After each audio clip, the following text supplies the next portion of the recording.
All right, so today we're putting down subfloor sheathing here on these floor trusses. These have gone in over the last couple days, and now the guys are screwing it down today, and we're going to show you some of the details we're doing and show you what's going on. So let's get going. All right, so one of the details I want to show you here is the sill plate behind me, and you can see that this is 3x plate. It's not your typical 2x plate.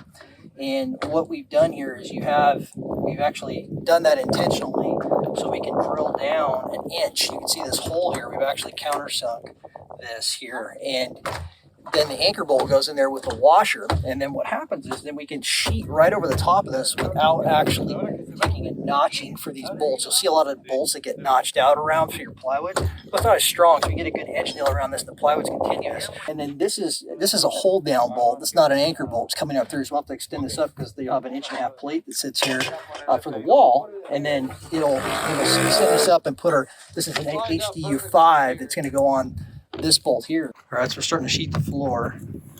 All these floor trusses are 16 inches on center. And this is a 3/4-inch deck that we're putting on here. We're gluing this and screwing it. And one thing to note is in Idaho, it's really hard to find any Simpson quick drive products. So we're actually having to hand screw this, a small enough floor to do it. But the bits, we actually got screws that had a T25 bit on them and could not find it for anything.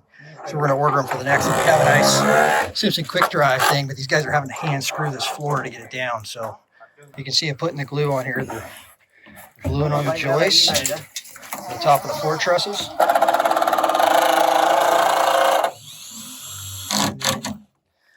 You can see they're putting glue in the groove right here on the T&G, and then they're going to push those sheets together.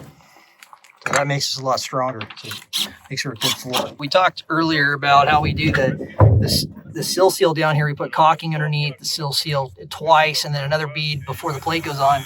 And then you got your plate here, but you even have, like in this area where your plate butts together, you got to seal this up too because the air will come in through this area as well. So we're going to actually seal down. This is caulking going to get cut off, but this, you can see how stretchy. This stuff is very stretchy material. Like it's that extreme stretch DAP product. But what we want to do is afterwards, we'll actually come back with with the zip product. It's like a liquid flash that will seal this again along this whole perimeter to seal this up. Just make sure we didn't miss anything.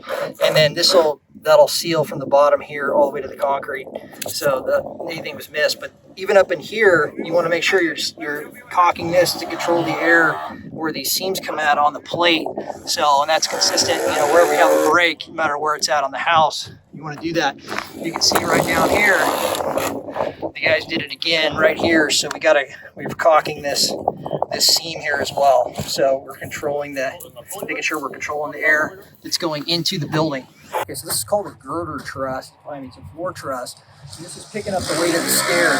There's one here, and there's another one right there. And those are about 4 to 5 inches wide, something like that ballpark.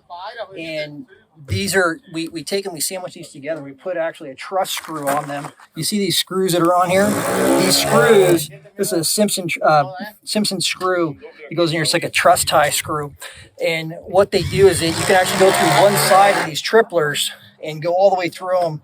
And the engineer is good with that versus doing 10D nails, and you have to sandwich them between on each one of those plies. So it's another way to put those together. All right, well, hope you learned something with the guys putting down the subfloor sheathing today. If you'd like more information about building a custom home or an ADU, visit our website at freemansconstruction.com. If you're interested in buying or selling a home or your land, visit our website at freemansrealty.com. Thanks again for watching.